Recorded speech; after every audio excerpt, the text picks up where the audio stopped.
Somehow Ranganath is losing control nowadays. No. Actually, threw me out of the meeting.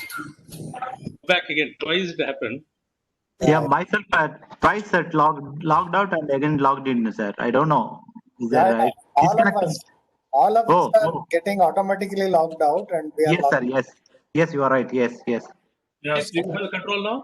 No, I don't have. Okay, 1 minute.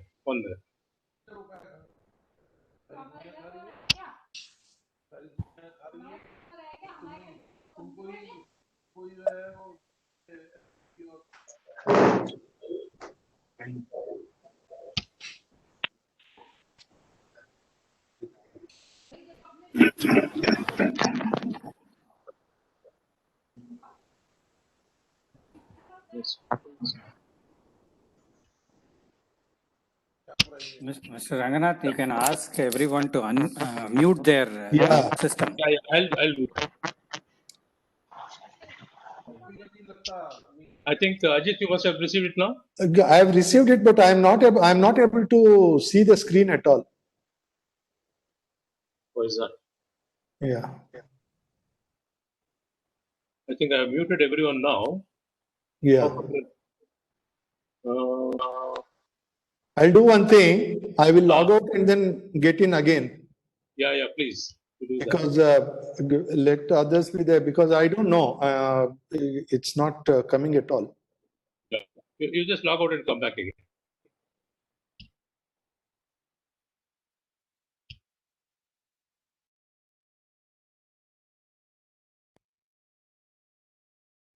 It's indicating that it's coming under control, under my control, Kalgal. Hopefully. ನೀವೇ presentation ಮಾಡ್ಬಿಡಿ ಸ್ವಾಮಿ ಇನ್ನೇನು.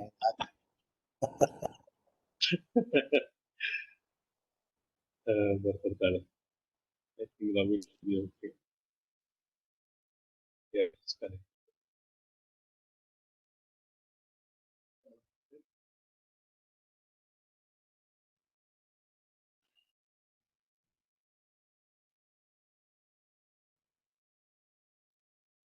Friends, sorry about this delay. Somehow the technology has overtaken us, at least for the time. Yeah, I mean, but again the same. I don't have the share this thing. You can't see. No, 1 minute. Let me share you that. But why do you always? I mean, keep changing it. Yeah. Now I passed on now. You got it? Yeah. Yeah. Right.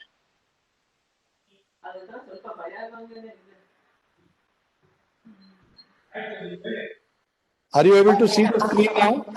Yes, sir. We can zoom in. Yes. Yes. I think I'll start right away. Am I audible, Ranganath, to everybody? Yes. You are audible. All Go right. ahead. Good evening, everybody. And then before we start the session, I once again apologize on behalf of ACC for this hitch. I think we have lost almost about 10-15 minutes, but doesn't matter. We will cover it. And before that, I would request everybody to kindly mute their audio so that there is not any much of a difference. In the last two sessions, we have actually substantially covered a lot of grounds in the field of sustainable engineering. Though, of course, it was not very elaborate. I could give only some of the, some important pointers to the entire sustainable engineering aspects of it, and presume that there is a lot of scope for the individuals to take it forward. In the last session, we did talk about EMP, that is the Environmental Management Plan, then energy and carbon footprints. Also, we talked of materials and then buildings. Then we also talked about three methods of life cycle analysis, that is the process analysis, input-output analysis, hybrid analysis. We also talked about green rating systems and a few criteria. Then we talked about Resolve, a framework for achieving circular construction. And we also talked about 11 design parameters achieving the sustainable design part of it.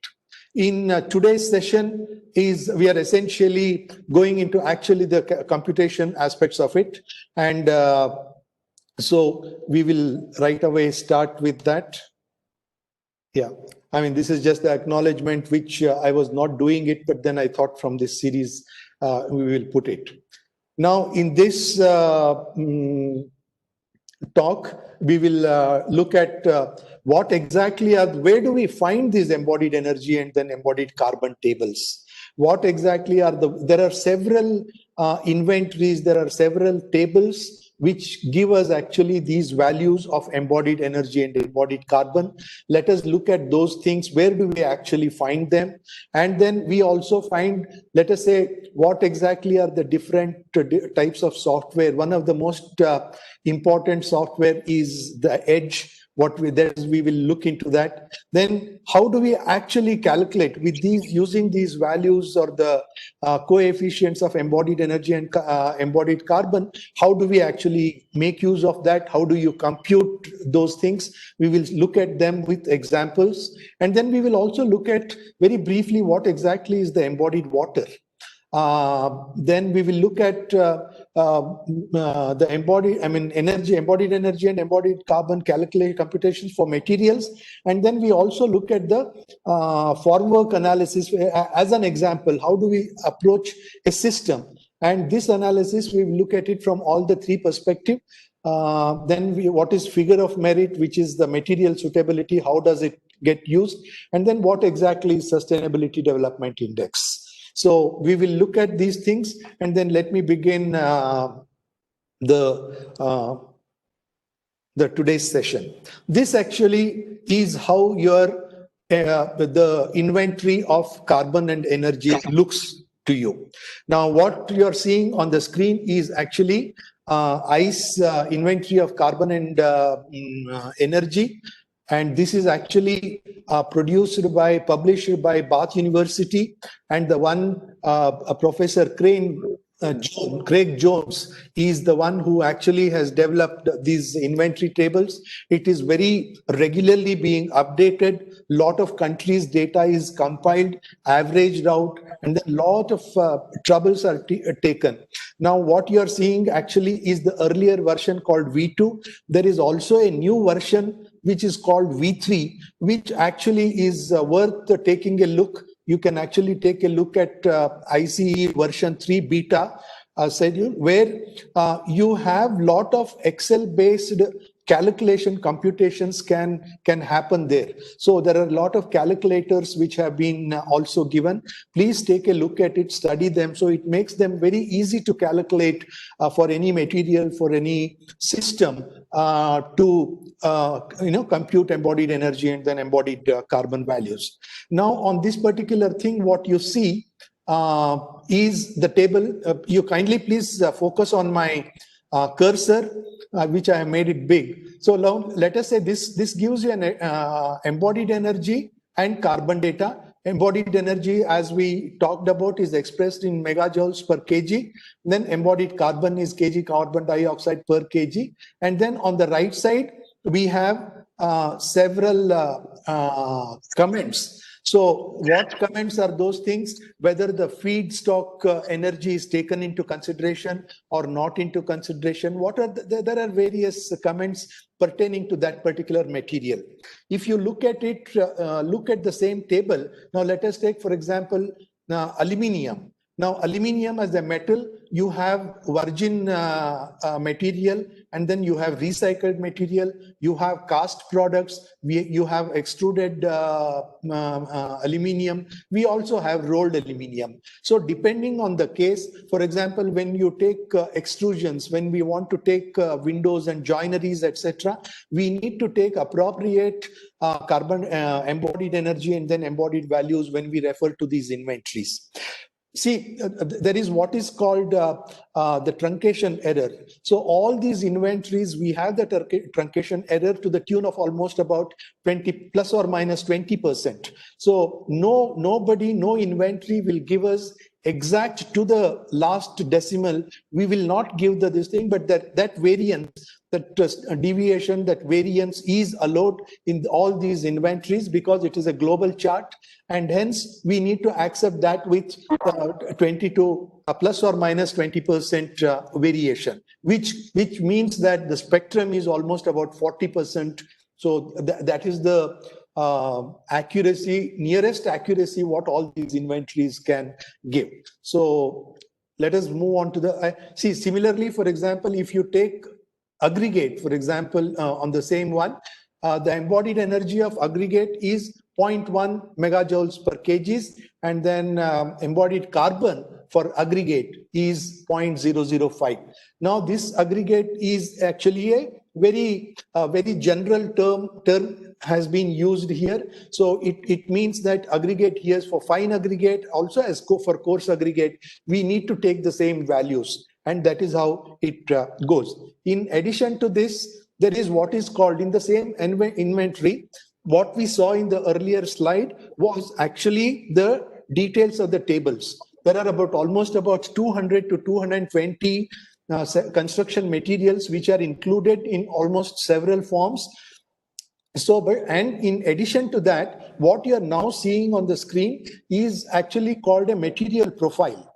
So we saw about material profile for the aluminium, and now this gives you a detail of the material profile for aluminium. Like this, we have for material profile for everything. Now in this aluminium profile, we will be able to see all the details pertaining to that. Now here we saw the 4 categories of aluminium, and then we also saw the embodied energy values.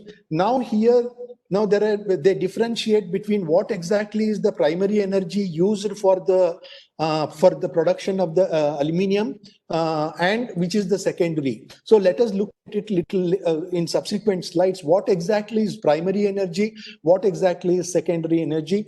And what exactly is feedback energy, etc.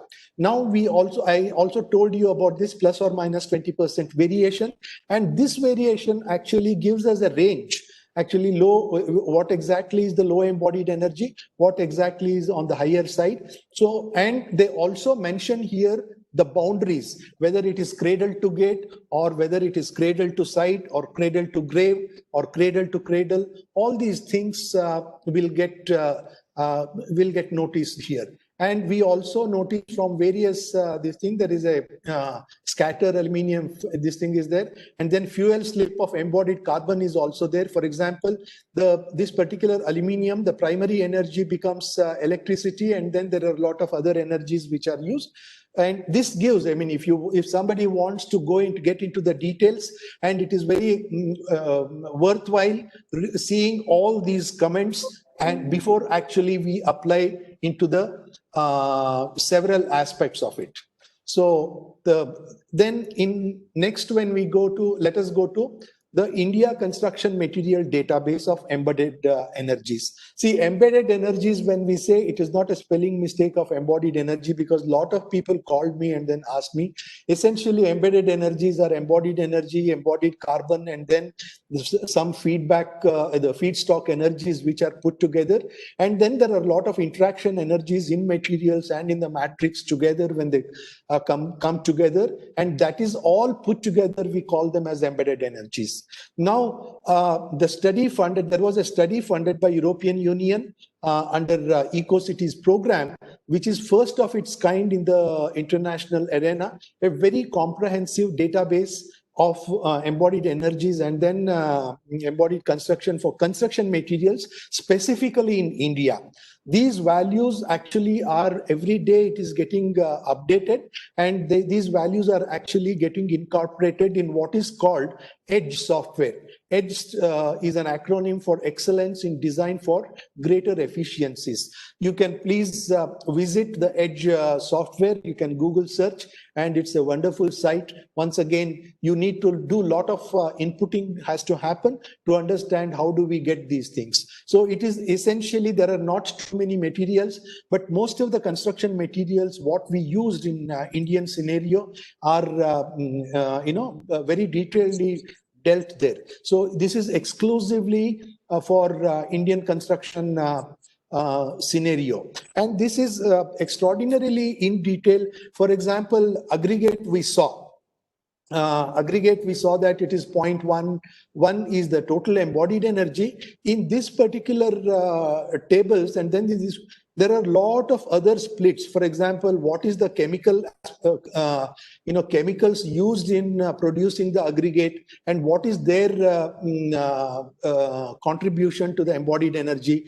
What exactly are the minerals? What exactly are the metals? What is the component of the electricity in producing all these things, wastewater or these aspects of it, you get it in very detailed.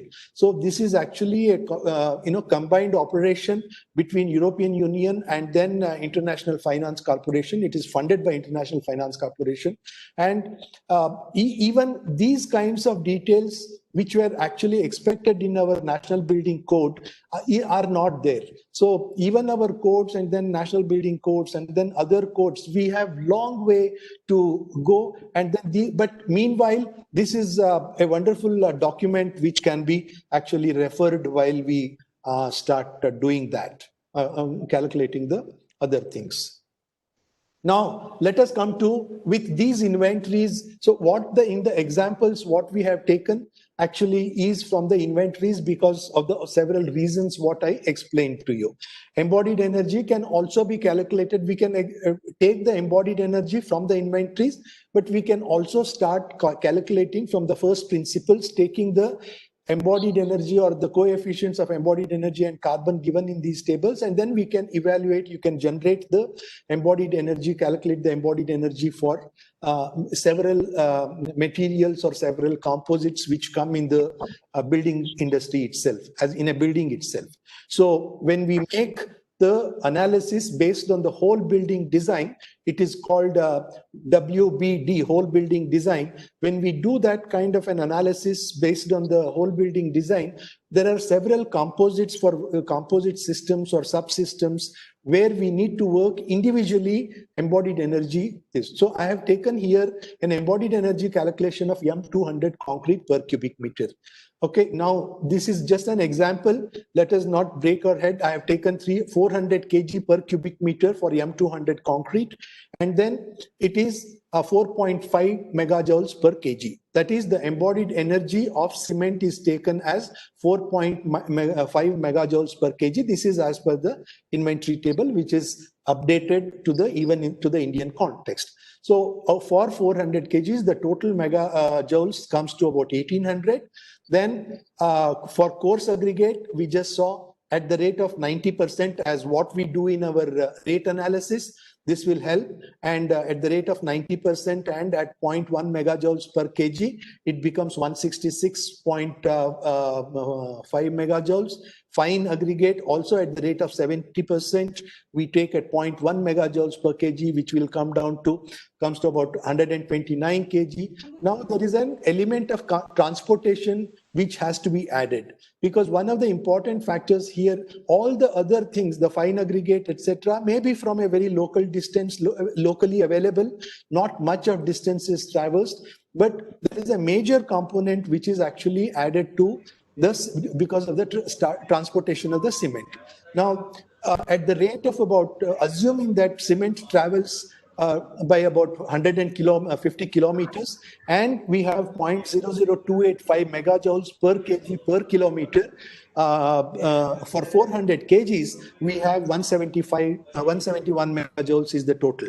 So total embodied energy comes to about, of M200 concrete comes to about 2217 megajoules, and then we need to add about 5 to 10% depending on your experience. We need to add about 10%. I have added because there will be, for producing this kind of a concrete on site in situ, we have lots of mixers running, the small contribution of the fuel added to the mixer, plus there may be a pump for setting water, etc., or vibrator charges in. All these things actually come into the picture. So 10% is usually added as a buffer. So the total for 1 cubic meter of concrete for M200 concrete, it is about 2,493 megajoules, and per kg of M200 concrete, when you actually considering 2,400 kg per cubic meter of concrete, we get 1.06 megajoules per kg.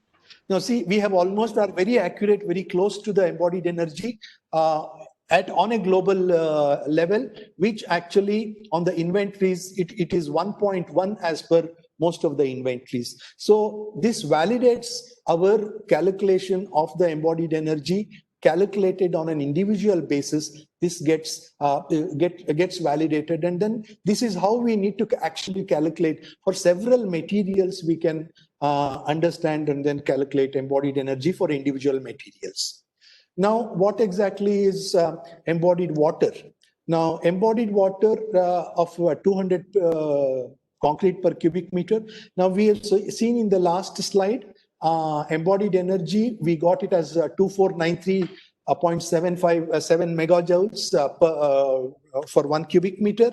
And then now embodied water. See, embodied water here includes the water added to the concrete, whatever may be the design mix as per the water cement ratio, and then the quantum of water that gets added to that particular concrete is also added in this embodied water, but that doesn't make a major component of it. But what makes a major component of it is, in India, most of the water actually is the potable water which comes to us or which is used. And this potable water, when it reaches to us, and then when we actually incorporate or take that into account, there is a huge amount of energy which has been already spent to make the potable water available to us. So this embodied water, the component of the embodied water has to be included. And what is that? It is at the rate of about 14 megajoules per kiloliter of equivalent energy is consumed. So at that particular rate, the total embodied water comes to the energy consumed for this 10.13 kiloliters of water comes to about 141.82. This has to get added. So total embodied energy of 200 cubic meters of concrete comes to about 2635 megajoules.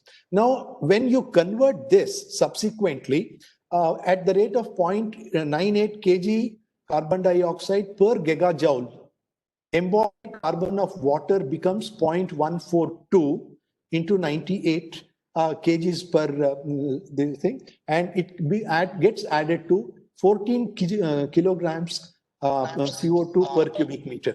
Okay, now this is this is the embodied carbon of the water, which again gets added to embodied. That I have not taken that embodied carbon aspect of it here because we are talking only about embodied carbon. I would request somebody has switched on the mute. Kindly mute your audios because I'm getting a lot of echo. Okay, now there are. Actually, I have muted all. Yeah. Okay. Fine.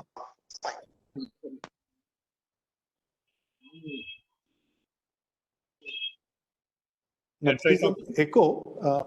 Anyway, let me go. When the electricity is produced, this is an important data available to us. I'm just giving it. I'm parallelly giving some facts and then some data which probably will help you. See, when the electricity is produced based on hydropower, then the 1 kilowatt hours, which is equivalent to 1 unit, becomes 3.6 megajoules. And then in Indian context, where the majority of it is by burning the fossil fuel or coal base, then 1 kilowatt hours or 1 unit is equal to 14 megajoules. Then the combination of thermal and hydro is taken as 11.4 megajoules. And this is an excellent work also done by, I would like to give the credit to Dr. Varsha, who is, of BMS, who did this, who compiled this data. And then another important data is as already discussed, 1 kiloliter of potable water for Indian conditions require 14 megajoules. And then embodied water in RCC frame construction. In a framed construction with respect to per square meter, it is estimated that we need about 50 to 55,000 kiloliters per square meter of embodied water will be there. So this is a very, very important data. So embodied water, when we take RCC frame into consideration, which most of the time in the urban scenario is the design principle. And then there we need to take this 50 to 55,000 liters per square meter as the embodied water component. Now, we come to the calculation of embodied carbon. How do we know the embodied carbon part of it? On the same basis, there is nothing much at the same rate. We have the coefficients of embodied carbon, and then embodied carbon comes to about 332 kg CO2. And for coarse aggregate, it comes to about 8.33 on the same basis, based on the 90% and then 70% of coarse aggregate and fine aggregate. Taking the transportation of cement remains same, 14.7 kg CO2 as we calculated in the earlier slide. And then adding 10%, the total carbon dioxide embodied carbon component per cubic meter comes to about 397.62. And hence per cubic meter, per kg, when you convert, use the density and then use it, it comes to about 0.166 kg CO2 per kg. Now, this again, when you compare this with the inventories which are internationally accepted, it comes to about 0.16, and we are very close to it. And this also gets validated, and hence the system is right. The analysis is right. So this is how we calculate embodied energy and then embodied carbon part of it. Now, this is as far as the material is concerned. So we may calculate this for concrete, we may calculate this for mortar, we may calculate this for any other system, which it may be a waterproofing system, which comprises of so many layers, and all these things can actually happen. In that case, when you take, for example, formwork, how do we do that for the formwork? So for like what we did for the concrete, we knew the ingredients, we took the ingredients separately and then did it. So similarly, when it comes to a formwork, now formwork, how do we do it for the formwork?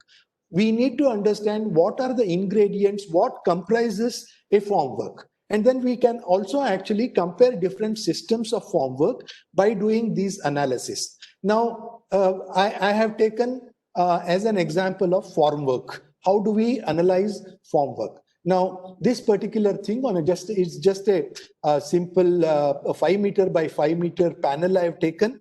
And then there are peripheral beams, which are about 300 mm to 450 mm peripheral beams.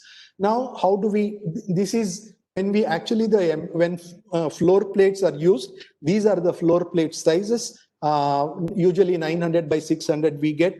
800 by 600 is B, which is the edge panels, and then there are also the these B and C, B, D and C are the adjustable floor plates, and which is very common, and then we don't have to bother much about it. Now let us take, for example, 3 systems, formwork systems into consideration. Now we have a formwork system where we call it as a conventional formwork system, where it comprises of MS floor plates. It may be 900 by 600, or sometimes it may be 1.2 meters by 600. And the second thing is in case of all the scaffolding, all the formwork supporting system, everything remains same. But in place of MS floor plates, we actually use MS plywood. So this becomes the second system. But in both conventional and the plywood system, only floor plates are changed, but all the other things remain same. Even in the conventional system, we normally don't use the steel plates or steel sections, but we use plywood and then the supporting wood section only. So it is only the slab component of it, or the top layer of the entire formwork, what we call it as formwork membrane, is the plywood, or it is replaced by MS sheet or steel sheets. So the other remaining system remains the same thing.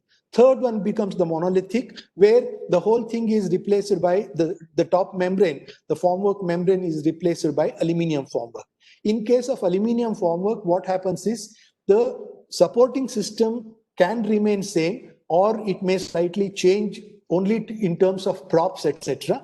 But the slab, the floor plates remain of the aluminum extrusions or the aluminum plates, and the beams and then the sides, beam bottom and then the beam sides remain aluminum. So these are the three systems or the formwork systems which are commonly adopted in the construction industry in Indian scenario. And then let us see how does this compare. Now, how do we calculate embodied energy and then embodied carbon calculations for I'm taking for a conventional formwork. Now let us look how does the conventional formwork, what are the different parameters or what are the different constituents form the formwork. Now we have MS floor plates, that is the steel framework, and then we have spans, adjustable spans, which are very commonly used. Then we have jacks and then props, adjustable props, and then these props also vary in their load carrying capacity. It may be 2-ton capacity or it may be 1-ton capacity, etc. Then we have supporting wood system. We either use in India, mostly it is used as silver oak for the runners, or runners is a very common terminology. That's why I have used here. It may be for the primary beams, it may be for the secondary beams, and then it is the plywood for even in the conventional system, as we discussed, the plywood for plywood boards for beam bottom and then the beam sides. The top formwork membrane is all these 5 parameters constitute the conventional formwork. So based on the experience and based on the analysis, we need about, for 5 meters and then for 25 square meters, we need approximately 36 floor plates of this. And then unit weight of that becomes 16 kg per plate. So total weight is 576 kgs. And total embodied energy per kg of this MS floor plates is around 27.1 megajoules per kg. So total for 576 component of MS floor plates, total embodied energy is 15,000 and odd. So embodied carbon similarly is so much, and then total embodied carbon, this is the unit carbon per kg, and then this is for the total kg. Now, if you apply all these things and then add up the total weight of the conventional, so this is an important data what we have got. So on an average, conventional system, which comes to about 440.12 kgs for 25 square meters. So when you divide per square meter, 193.95. So this component becomes an extremely important factor which can be cross-checked when we design, and sometimes we need to leave the formwork on the floor itself. So this is 193.6 kg per square meter is the general conventional formwork weight. Now when we come to the total megajoules of embodied carbon, and it comes to about 80,000 and odd.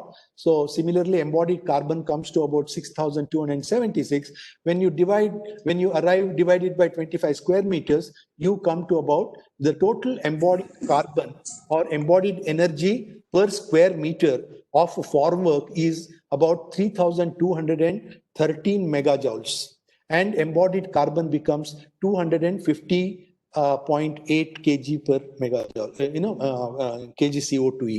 So this is actually a very, very high embodied energy for conventional formwork. What is the reason? Now, the reason is that this particular, whenever we use MS floor plates, etc., we, we end up in doing the plastering activity, we end up in treating the surface, concrete surface. It is not possible to get the good surface using the MS floor plates all the time, because the capital investment is extremely high. So it is assumed that only 15 repetitions can be assumed. So all these calculations are done per repetition, assuming that 15 repetitions of MS floor plates. So similarly, when we try to calculate let us look at what exactly is the embodied energy and embodied calculations for plywood formwork. That is the second system of formwork. The analysis remains the same thing. The algorithm remains the same. But here, instead of MS floor plates, we have 19 mm single resin coated plywood, which is most commonly used. And then here, this particular thing comes to only about 5 repetitions. There are possibilities. There are some types, some cases where we use double side resin coated plywood, where there is a possibility that we reverse the plywood and then we again reuse it. But what happens is, our system of fabrication of this plywood formwork, etc., we will have lot of nails. So even if you use the double-sided resin-coated plywood, when they pick up when the carpenters pluck the nails back and then redo it, there is lot of disturbances to the surface, and then hence on an average it is taken as plywood formwork has got only 5 repetitions which can be assumed.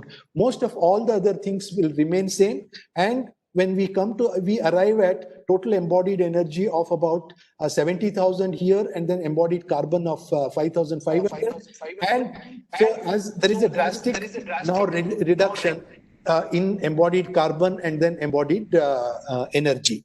So this is what we saw from for the second system of formwork. Now let us look at the third system of formwork. What exactly is the aluminium formwork? When we start looking at the aluminium formwork,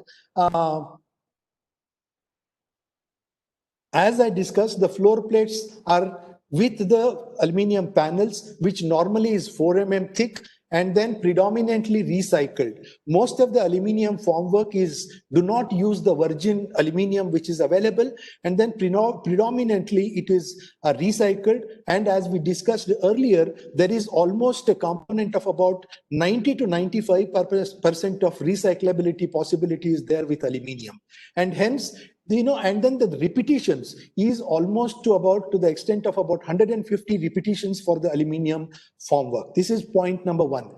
And because the surface is extremely beautiful and then extremely good surface, we actually avoid the plastering component of it. Thereby, by saving the plastering activity, we are also contributing to saving the sand as a natural resource. So we contribute to non-depletion of the sand also. So the MS span, etc., remains same. All the other calculations remain same. When you look at the total embodied energy per square meter, it comes to 1,709 megajoules and then 323 megajoules. Aluminium here in this particular inventory values, you can see, I showed you in the earlier slides, we saw aluminium, material profile for every item. So here, when we take that particular aluminium value, so we have the inventory values consider 85% recyclability value. So when you actually, suppose you have a recyclability value as 95%, you need to slightly readjust your embodied energy components and constituents and then go ahead with that. Now, when we take the complete comparison of embodied energy and then embodied carbon for all the 3 systems, we have these 3 figures available to us. Embodied energy for convention and plywood and aluminum, respectively, we have these values, and then we also have embodied carbon. So based on these embodied energy and then embodied carbon, we can actually understand which system is better formwork.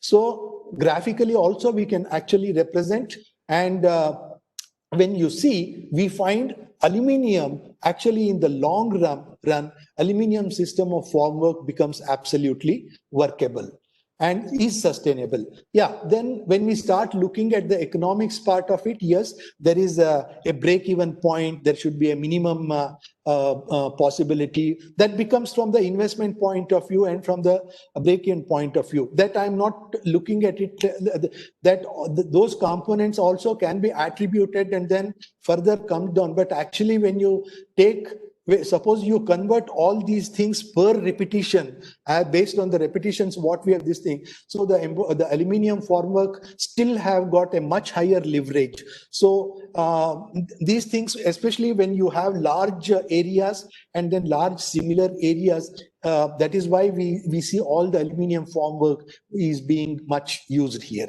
So this is how a comparison for one particular system using embodied energy and then embodied carbon can actually happen. I think, I hope I am clear. How do we calculate embodied energy and embodied carbon for individual materials? How do we calculate it for systems? For example, instead of formwork, we take for let us say waterproofing system, which is a complicated embodied energy calculated as the system. Because when we take waterproofing, we may have a brick Batcoba system, we may have Madras terrace waterproofing in most of the heritage buildings, we may have in the modern buildings, we may have membrane waterproofing, which actually all these things have their own construction methodologies, and then the entire waterproofing technique or the construction methodology comprises of several layers. So we need to, so what exactly is the waterproofing embodied energy of a membrane? What is the embodied energy of the screed which covers the membrane? And what is the embodied energy of that leveling pad which gives the slopes towards the rainwater downtake pipes? All those things have to be considered as an individual item, and then accumulated or cumulative embodied energy actually can be understood. Now, so for example, if you take joinery, you need to split them into several. You have to aluminum extrusion will be there, the glass will be there. Then you need to understand whether is it a single layered glass or double layered glass, or is it in between the vacuum is there or not, and then what kind of gaskets are there, whether the glass is tinted or not tinted, what kind of mongeries are used, or what kind of fixtures are used, what kind of locks are used. All these things have to be taken into consideration, and then cumulative embodied energy has to come. And as I said earlier, just to break the monotony, I am just giving you some important facts. These are very, very interesting facts. You know, it takes more energy to make 1 kg of paper than it takes to make 1 kg of steel. So please think when we take a page of printout. It takes almost 5 lakh liters of water to extract 1 kg of gold. And it takes around 2000 liters of water to make a single cotton t-shirt. Almost up to 30 times more gold is there in a ton of old mobile phones than in a ton of gold ore. 1 unit of electricity drawn from a plug socket takes almost 3 units of energy to produce on an average, because they are manufactured in lakhs. Around 16,000 liters of water is consumed to make 1 kg of beef. These are some interesting factors. And then I thought I'll share this also, because I keep getting a lot of updates on these sustainability related issues. So this is one of the recent international edition. This is sourced from Guardian. So this is scientists in Italy have found some pink colored ice suddenly has happening. Lot of research is happening, and then they have found that this is because of the algae, which actually accelerates the melting of the ice. And then this also has been found in the dark zone of Greenland, which also was pinkish, and subsequently lot of glaciers and then Green Island ice has been melted. And under normal circumstances, when the ice is very white, it reflects about 80% of the sun's radiation. When this pink ice comes, it helps more melting of the ice, which actually exposes the dark surface as what we've seen. The more the dark surface, the less will be actually the reduction in the thing. So now when we start calculating, now let us come back to our energy calculations. Now we actually calculated based on the embodied energy and then based on embodied carbon. As we have seen earlier, embodied energy analysis is essentially on energy consumption or energy related issues. And then when you embodied carbon, it mainly is focused on the embodied carbon or the greenhouse gases emitted. None of these things, what actually considered are the factors which are engineering properties are taken into consideration. There is a cost of material which becomes extremely important. There is a cost of materials. There are also a cost of construction which also is extremely important. When we take an urban scenario, as we have already discussed, multi-storied buildings are, a part of it. And then how do we then weigh the engineering properties of materials, density of materials, and the cost of construction, cost stimulants, which are economics part of the entire construction, becomes extremely important. Now, how do we integrate all these values into the taking into consideration into our analysis? The answer becomes the figure of merit. What exactly is the figure of merit? Figure of merit is actually, in most of the cases, it's a non-dimensional number. So it has been extensively used many places.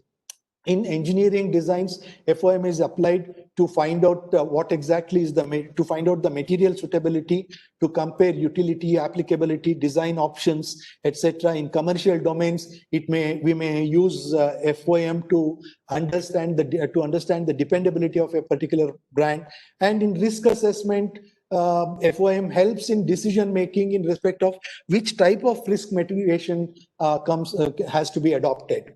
But in the present analysis, in the context of construction industry, FOM here is a non-dimensional number, derives using two critical engineering properties, and then which are those two extremely important engineering properties. It has been internationally accepted, and then there have been a lot of researches which have done, and based on this research and then conclusion and then this thing, the most two important factors which come into a design aspect is our Young's modulus and then the density of the materials, and then the cost stimulants become construction cost per unit area and then the cost of materials. And how do we integrate these things? Integrating these things we get what is called the figure of merit. Now, figure of merit, as I told you, these are the four parts, E and then rho, which is added, then cost of material, cost of construction. This actually is the figure of merit, which integrates all the values, not only embodied energy and then embodied carbon, but also this is kind of another analysis or the rating method which comes into the picture. Now, what exactly, when you do all these things, we can start using this exactly calculate what is called the figure of merit is calculated by this equation. This is the figure of merit equation, which is E by rho multiplied by cost of materials multiplied the inverse of cost of total area of construction.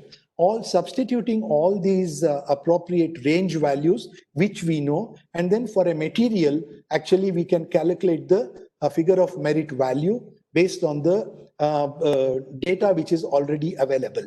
Now, how do we analyze this? How do we use this? I have given, for example, for a material, if you go through the metals from the material chart, the metal part of it. Now, there are important metals which are covered under material chart are low carbon steel, structural steel, aluminium, and then brass and stainless steel.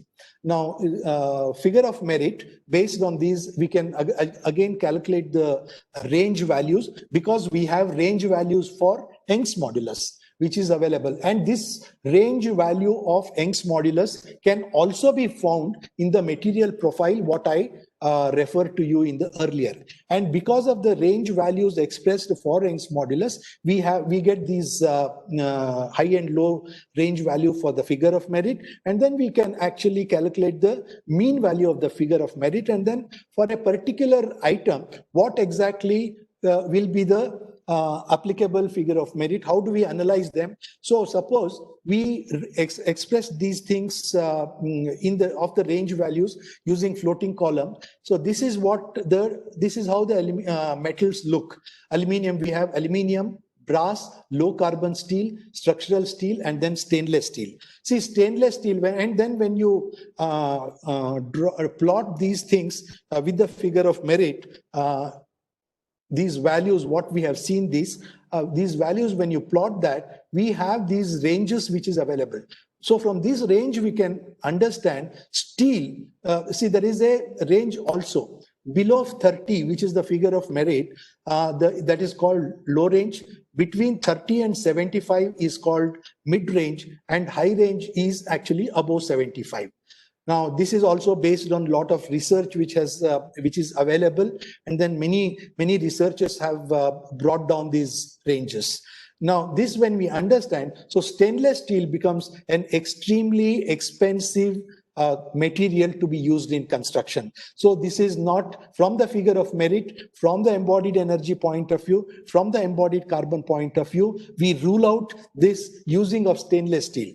But again, it is left to the discretion of the engineer for what kind of things we can. Similarly, it comes to the brass. See, for example, low carbon steel, the reinforcement what we use falls in the range of low range and then mid range. That is why it is not as bad as steel, stainless steel, or brass. So similarly, we have aluminium also. Aluminium as a metal, we use it in joineries, etc., which we already discussed elaborately in design. So this is another taking the properties, cost aspects of it, and economics aspect of it. How do we analyze the material or the suitability of the materials? So it is very clear, lower the FOM range or lower is the figure of merit, higher is the utility or higher is the sustainability of that particular material. So that is how we actually come to understand, make use of figure of merit in analyzing or finding out the suitability of the material. Now, with also using the same figure of merit, then actually we can classify which is most suited material, which is not suited at all, and which is figure of merit preferred and which is embodied energy preferred. You know, there may be some projects where we may have, for example, some pharmaceutical factory where the embodied energy, which actually directly related to the emission of greenhouse gases, which may not be wanted by the pharmaceutical industries. So in those cases, I don't mind using a higher FOM figure of merit material, but I need low embodied energy materials. So this kind of a classification is extremely important, even from the structural analysis point of view and from the building typology point of view. Rangnath, I need about another 10 minutes. Hello? Yeah, sure. You can go ahead. Yeah. So based on this, we can actually draw these graphs. Now, suppose if you plot using embodied energy and then figure of merit values, when you plot a graph, and these are both the things are in log scale, both axes are in log scale. Now you can actually classify them, which quadrant it falls into. See, for example, this quadrant 1, which has got lower figure of merit and also lower embodied energy, which actually are the most suitable items. And luckily, in the material chart, most of the ceramic materials under ceramic category, be it granite, be it natural stone, be it cement, concrete, or for example, here in this particular chart, the cement stabilized earth blocks, which actually has got the least embodied energy and has got the least figure of merit. That's why it becomes the first material which is preferable from sustainability point of view.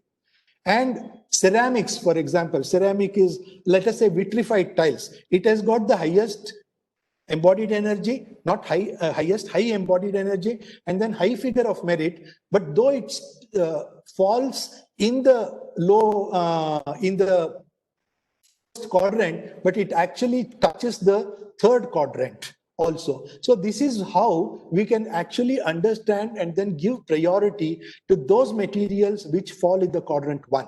So as I said, which is preferable, and for example, quadrant 2, where I need lower FOM but higher embodied energy is acceptable, but engineering properties become important. And in those cases, we can actually go for materials which are classified, which fall into this quadrant. Similarly, we can analyze on all the other quadrants which can be understood. So similarly for embodied energy and figure of merit for the other materials are also drawn here. And then this actually gives you a quadrant baseline values, which I already explained in the earlier slide.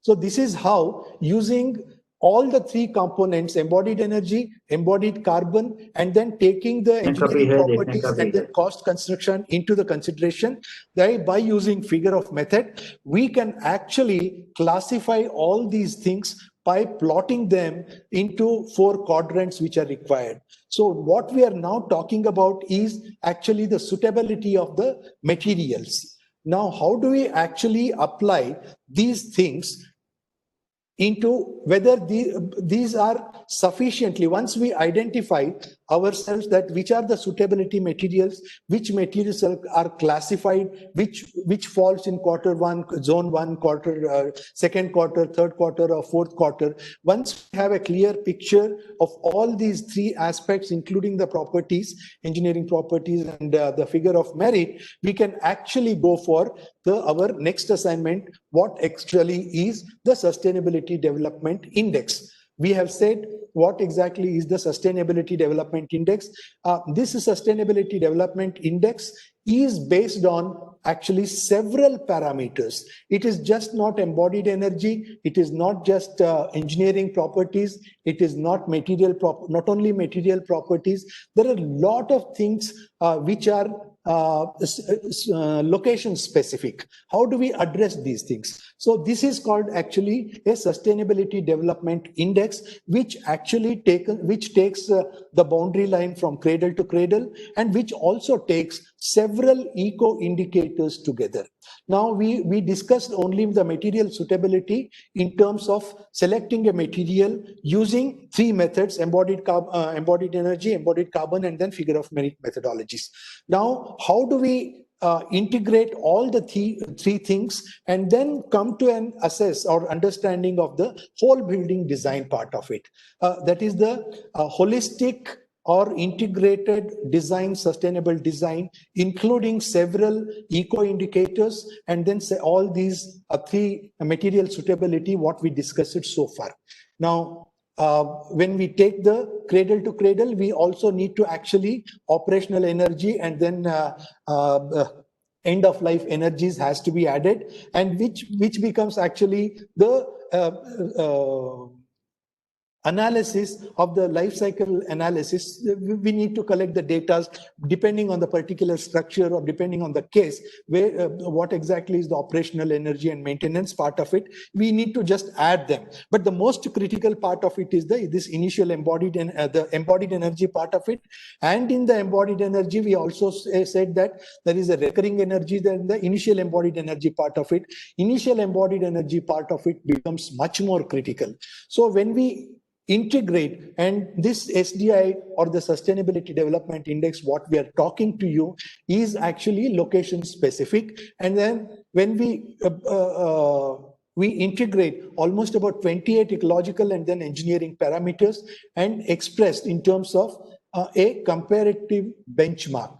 Now what happens is, all like in survey, we have a benchmark. We have a benchmark value for us to compare it. So to give a clarity, we all United Nations, actually the World Bank, United Nations Environmental Program, and then UNDP, all these things actually recommend and then tell us that we need to have all the SDI has to be compared, SDI values have to be compared with respect to a benchmark value, and then we need to go much higher, much lower than the benchmark values. That should be the criteria for achieving the sustainability. And that is what all the sustainability development goals also actually aim for. Now, this is what the Sustainability Development Index, what we are discussing, comprises of about 28 ecological parameters that is listed here in essentially the classified. It is transportation energy, design period, and several embodied energy, and then embodied carbon coefficients, embodied water, which we discussed, embedded energies are already we discussed, material properties, and all these things we require. When we analyze these things, we get what is the Sustainability Development Index. And how do we calculate the Sustainability Index? Now we get the values. We have the values of embodied energy. We have the values of embodied carbon. We have the embodied value. We have the figure of merit in these things. And now what is important is we need to understand how do we integrate all these things put together and then come to an analysis of a whole building design. I am not going to discuss the entire analysis of the whole building, this particular thing. We will, but I'm laying a foundation for that. And how do we, these are the interaction equations comprising of making use of all the embodied energy, embodied carbon, and all the 28 parameters which we talked about. And these are the interactions what we ultimately call about. Now this I1 is the interaction actually between embodied energy and embodied material. I2 is the interaction between materials and then existing greenhouse gases or the emitted greenhouse gases. And then I3 is between the greenhouse gases and embodied energy. And the interaction of all these is the Sustainability Development Index is actually this I, which actually comes into the picture. And then how do we analyze these things? How do we incorporate all these things comes into the picture. Now, this figure, what we saw, I would like to draw back your attention to this particular figure of how we analyzed the formwork based on embodied energy and then embodied carbon itself. Now, in the perspective of, we go one step forward, how do we understand the same formwork using the third method or the Sustainability Development Index method? This Sustainability Development Index method can be applied to a material, can be applied to a particular system, can be applied to a particular building as a whole system, can be applied to a cluster of buildings, can be applied to a community, and then can be applied to a township, and can be applied to a society. So, but only thing is the input data which is required. Now, for example, I have just shown an example of the taken formwork. Based on the equations and the interaction equations, what we saw, we can actually calculate the interaction of total I1 plus I2 plus I3. We have per square meter of that formwork, we have the two interaction values, lower and then higher interaction values. These are actually, as I told you, are become the unitless or they are just numbers. So 29,000 is one number and 1,50,000 is on the higher number. Suppose you take the mean value of that, which is the SDI, by using the SDI method for conventional building, 90,000 is the value. Similarly, for formwork system, the SDI method becomes, the value becomes 31,781, and for aluminium formwork, it becomes 30,490. Now, when you analyze this, again, when you plot it or something like that, now I have a comparison of the formwork system by using embodied energy, by embodied carbon, and by the Sustainability Development Index method. All these things, what you can see is aluminium formwork with least embodied energy value per square meter, least embodied carbon per square meter, and least interaction mean value per square meter comes in a picture, and hence it becomes the least impact. Now, the conventional formwork, which has got very low repetitions when we use, then which uses the plastering in most cases, has actually very high values, and then it is it has got very high impact in the sense these things are not sustainable. These things are higher detrimental to the entire or impact more to the in terms of greenhouse gases. And this is how we can actually calculate and then graphically represent for each method. It may be a plaster, it may be the structural system, it may be a roof truss in a building, it may be a flooring system combining of several floorings. So it may be for paintings. All these things can be individually calculated, and then how the total picture looks at it, how the whole building analysis comes to it with respect to a benchmark project can actually be assessed, which we will discuss this in the next session. I think I have taken quite a lot of time, and then with this, thank you very much. I will end here, and I would like to say that all these sessions, what I'm taking, for example, session 1 and session 2 are already available on to the public use, and also you can download them. You can actually download them from the SlideShare. All you have to do is actually either you can type the title of the subject and then do it, or SlideShare my name and then do it. Or the links have already been actually sent to everybody, and that is where you can directly approach the link and then you can download it. Happy to say that apart from these people, there are a lot of people, additional people who are downloading it. And so it is whatever is the participation here, 200 or 300, it is much more than people are downloading those PowerPoint, the presentations, which will be and all the notes will also be available to you on the SlideShare notes. So with this information, this also will be put on the information. Now, if the moderator permits, I'm open to question and answers. Yeah, Dr. Savas, thank you very much. That was a wonderful presentation. All of us enjoyed this presentation. Thank you. Friends, I think we can go to the question and answer section now. Before that, I think the Secretary of the Association of Consultant Civil Engineers, Bengaluru Center, Engineer Shrikant Chanal, if you have any points to share, about a couple of minutes. Please go ahead. Thank you, sir.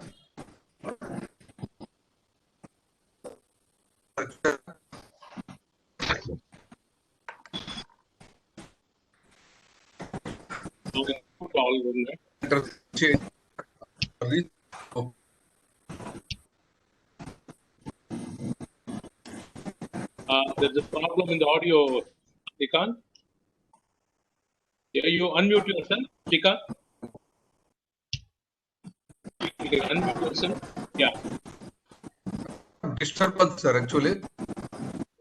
Yeah, I muted all. Go ahead, we'll see.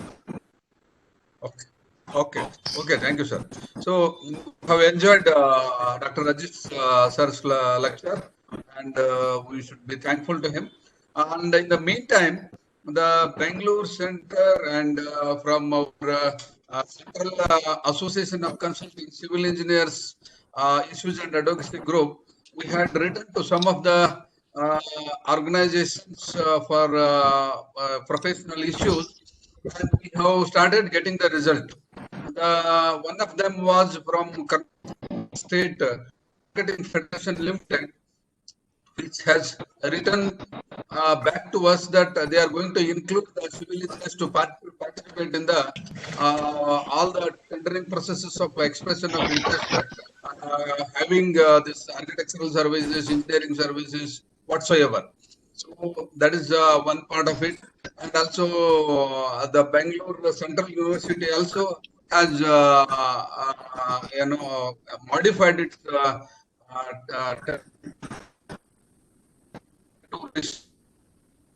from them, but already through Dr. Ajit Sabnis sir, we have received the message and we are likely to receive that also. Similarly, we are following it up with many organizations, and we have written already about 10 to 12 state and central organizations to in advance that these are the Supreme Court orders and NBC provisions and so many things we have mentioned, and we are response from organizations. In the meantime, I request all the members to be in touch with CCA if you have any issue concerned with civil engineering education, and we are there to help you out. Maybe it is in your student issue during the learning process, or it may be a professionals any professional issue. Please come to write to ACC or go to the website or get in touch with us. Will be of your help. Thank you, D. Rangnath sir. Back to you. Thank you. Thank you very much, Shrikant. Friends, now the floor is open for questions. You can come forward. Well, here. Yeah, Dr. Kalgar, please go ahead. Yeah, Ajit, as usual, a wonderful presentation. You know, it was like right from the basics to now a zoom out of the entire picture as to how we take all these things into consideration. And it's wonderful that you put a mathematical basis for it so that the engineering decision can be taken. I just wanted one or two things, clarifications. See, one of the things that we decide right in the beginning while formulation of the project itself is the mechanism or the methodology. Maybe whether we should go for steel structure or a composite structure or a precast structure or a conventional structure. Yeah. And one of the basic things that people do consider is the time factor. So Yeah. the time factor, and depending on the methodology, suppose you're going for precast, you will have to use very heavy machinery, and then the energy for that and so on will have to be accounted. Is there a method to bring in the time factor also into these calculations is what I wanted to ask. It should be possible. See, as in the Sustainability Development Index equations, the design life has been brought into picture. That means whether the building is, I mean, suppose we design a building, take the building life as 40 years or 50 years or 60 years, that is taken into consideration. But this time factor, which methodology can be adopted based on several, mainly from the cost factor and then the time factor, I think is very difficult to get integrated into the system. That is where the discretionary capability of an engineer comes into the picture.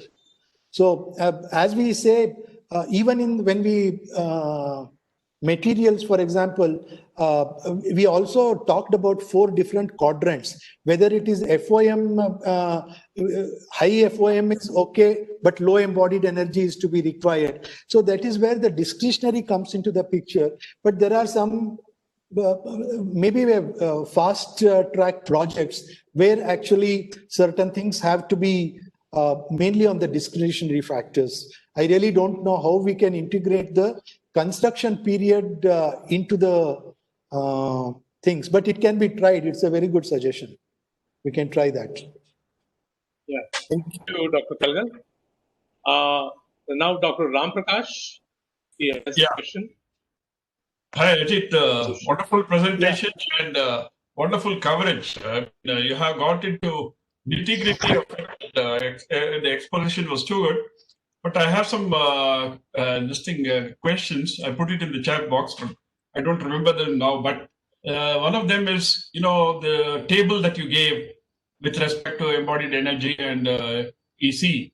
How acceptable are these tables, and when there's a difference between your working and the table, how does it set up? Sir, first of all, with the examples, what I showed you, the working and the inventory, I mean, the table values taken from the table, they were not different. Literally negligible difference was there. Yeah. So point number 1. Point number 2 is in most of the cases, the values which are available, which we take from these tables, are actually updated to the tune of about 3 months. For every 3 months, these values are updated, taking the international data into consideration. So in most cases, the values are extremely reliable. Only in some cases where the values are very different, there we need to actually start working from the first principles and then arrive at it. No, I was asking about the acceptability criteria. I mean, if there is a person who's overseeing what you're proposing, the acceptability on his part, I mean, which is the acceptable version? I mean, since whoever is giving that, I'm not able to understand the. No, exact it's going to come as one of the statutes for all of us in future. So it is going to come. Yeah, acceptability criteria is what I'm asking. Now, the person on the other side of the table, Yeah. acceptable are they to the tables and the variations? No, sir, when it becomes mandatory, the person on the opposite table has to accept, because it is a question of his living also. and the next generation living also. See, when these things become mandatory, but unfortunately, they are not mandatory now at all. Even the codes are not mandatory. Everything is volunteer. So, but I think what we are now coming out with all these things, especially what we are discussing now, are going to become mandatory very soon. So once they become mandatory, they will be incorporated in the codes. That is a very huge effort. But one day or the other, both sides of the tables have to accept it. Okay, the second question is, you had those 4 sectors, F1, F2, F3, F4. Yeah. And you had different materials in each of that. Now, if you see stainless steel, the quantity used may be very minuscule, whereas the concrete may be much larger. Yeah. So some of them may even themselves out in the proposition. True.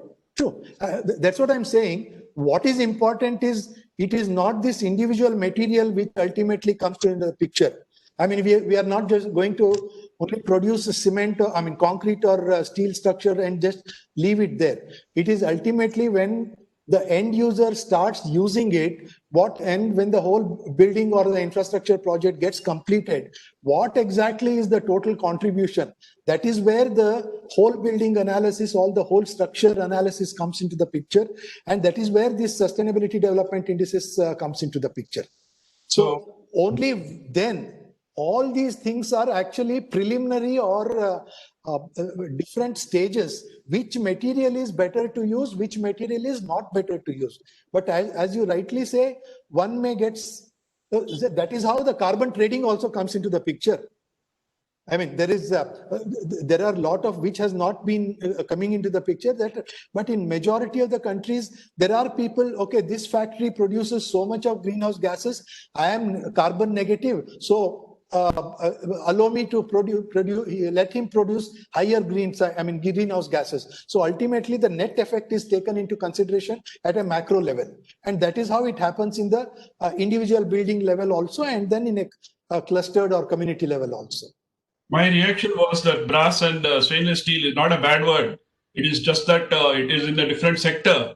Yeah. That's how you use it is what matters. That's exactly. Now, for example, stainless steel is used in Baha'i temple instead of low carbon steel. Now, okay, now it's again the discretion of the engineer. They may have several aspects of it. So, and those are extremely difficult. I mean, different situations, and they cannot be normalized as the other or standardized and then say that this is it.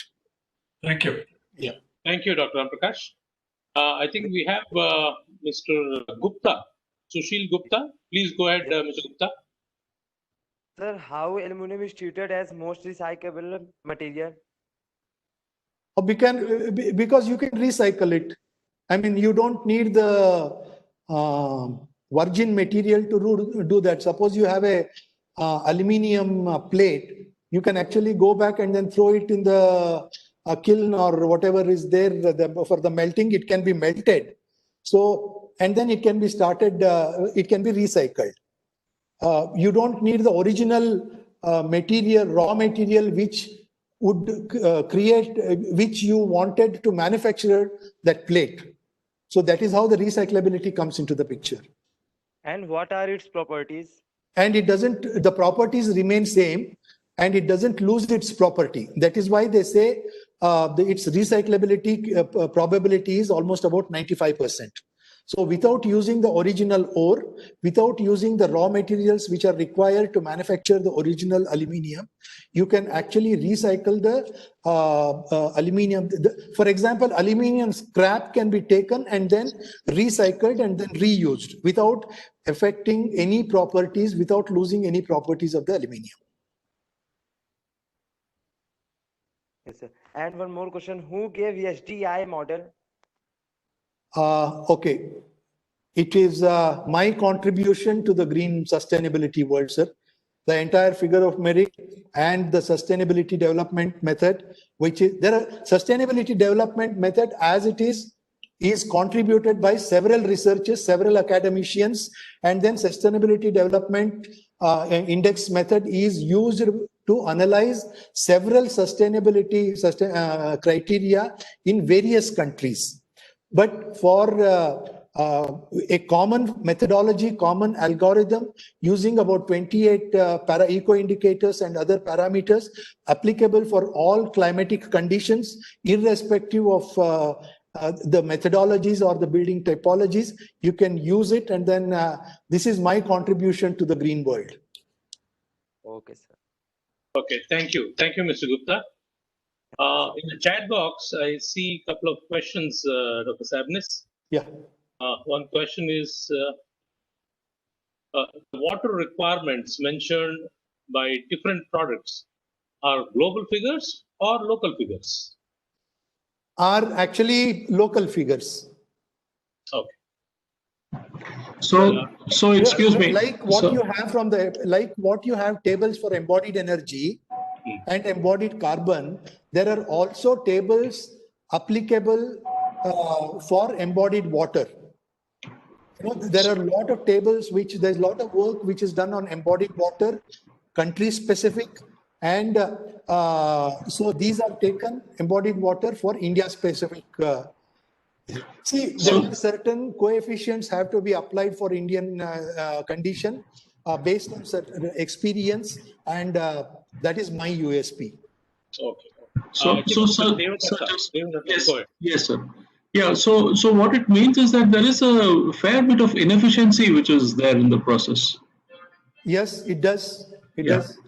Because some months back I read a very sensational report on the in the newspaper, which said that India uses more water for 1 quintal or 1 ton of rice than other competing countries. So there is late. No, I joined right from the beginning. So I did mention about when I told you in the facts, there are a lot of things which we talked about, how much embodied water is, how much extra water we are using. For example, for the rice, what you're talking about, for how much extra water we use to make one t-shirt, etc. And I also told you about the plus or minus variation that is available. Yes. The truncation error that is available is to the tune of about 40%. Okay. So, but what we are talking about is at least we can, instead of completely being inefficient and then be about it, we can actually come to the 80% level and then think about the 20%. Hopefully, by the time we come to cover about that 80%, we still have lot. For example, in cement, earlier cement manufacturing, we used to take embodied carbon emission as 1 kg per ton, but it is not now because of the efficiencies in the manufacturing processes. The technology. 0.7. Yes. That is how we need to address it. Certainly. Thank you, sir. There was a lot of technical glitch, so I missed that, but I was carefully glued to this. Thank you. Okay. Thank you so much. Thank you. Thank you, Mr. Dubey. Thank you, sir. I think Mr. Raghavendran had a question. Mr. Raghavendran? Okay, I think the question is here. Should we not consider the building and maintenance? Yes. Yeah. Raghavendran, are you there? Yeah, Yes. I'm here. Yeah, okay. We have to consider embodied energy and then embodied during the maintenance period of the building and operational period of the building, because that is the third phase in the life cycle of the building. But what happens is these are extremely easy to calculate.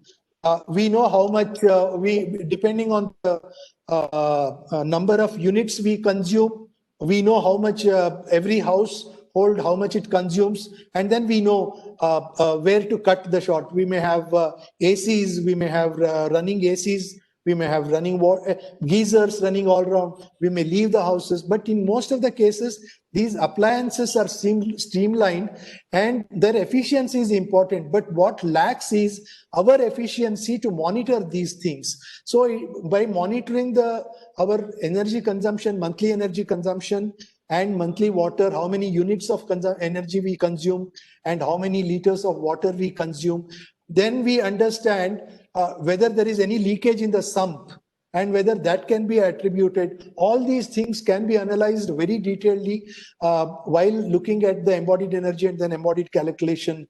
Simply, it's much easier during the operation and then maintenance phase of the life cycle of a building. Okay. Yeah, the thank you. index will also depend on the usage cycle also, right? Yes, definitely. Thank you, Raghavendra. I think we have Dr. Rajamani here. He wants to add a few points. Dr. Rajamani?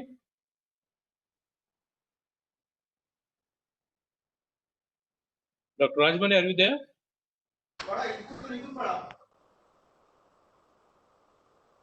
Okay. Any other questions from any of the participants now?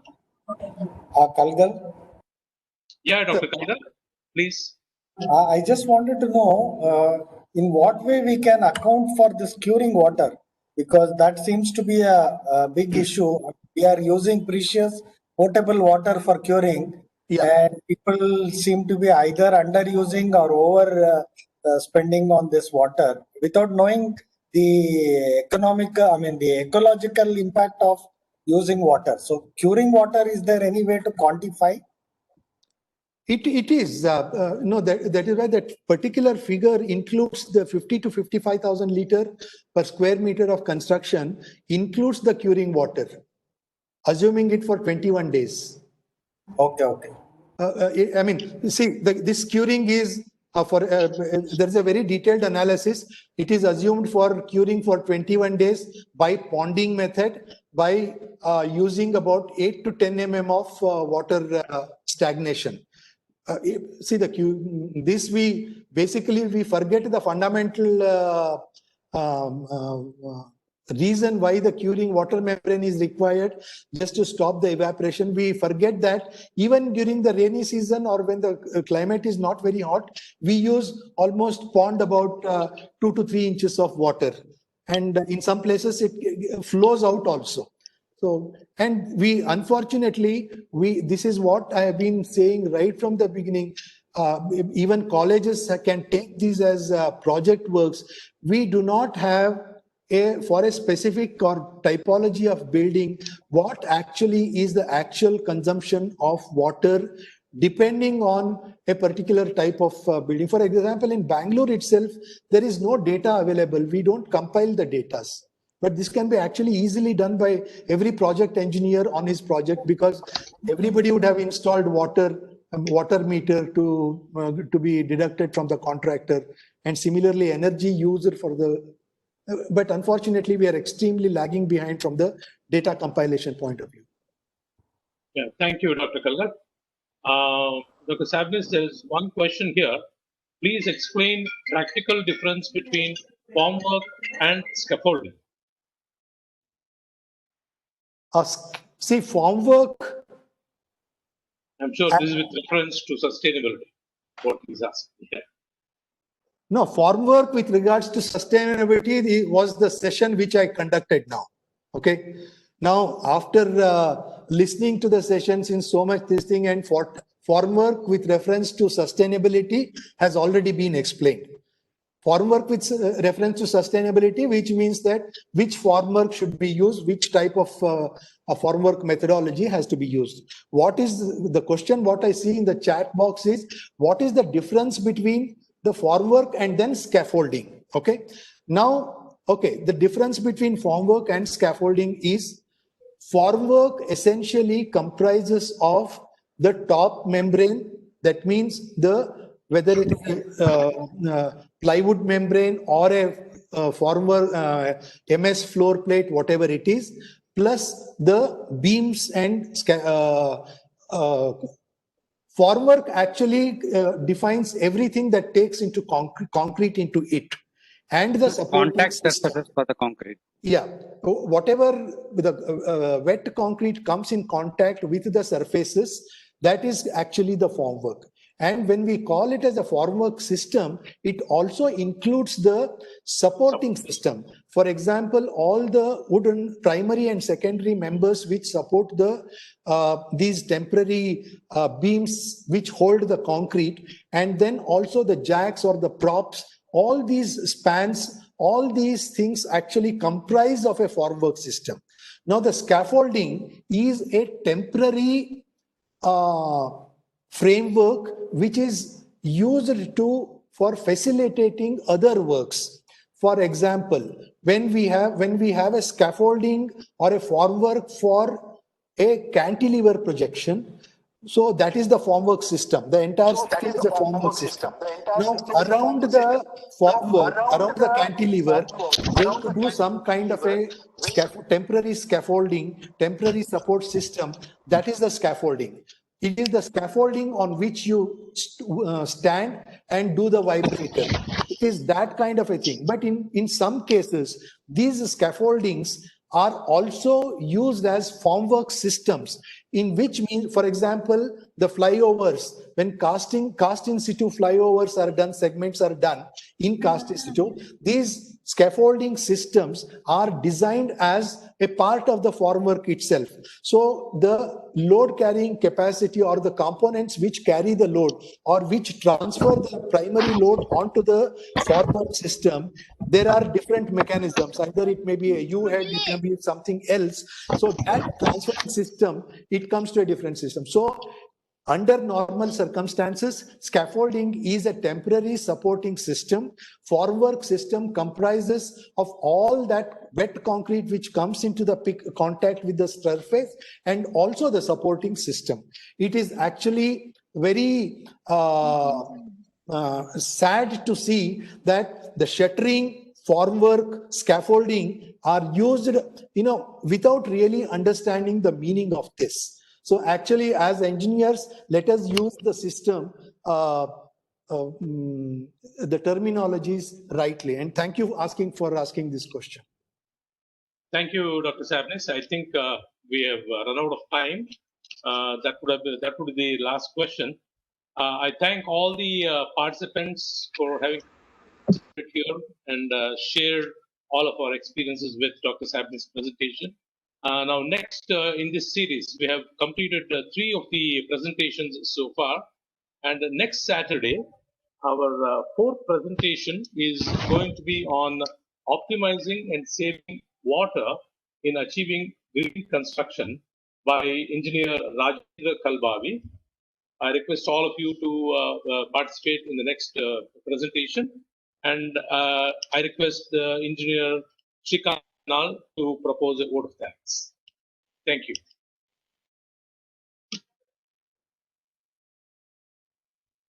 On the outset, it was an excellent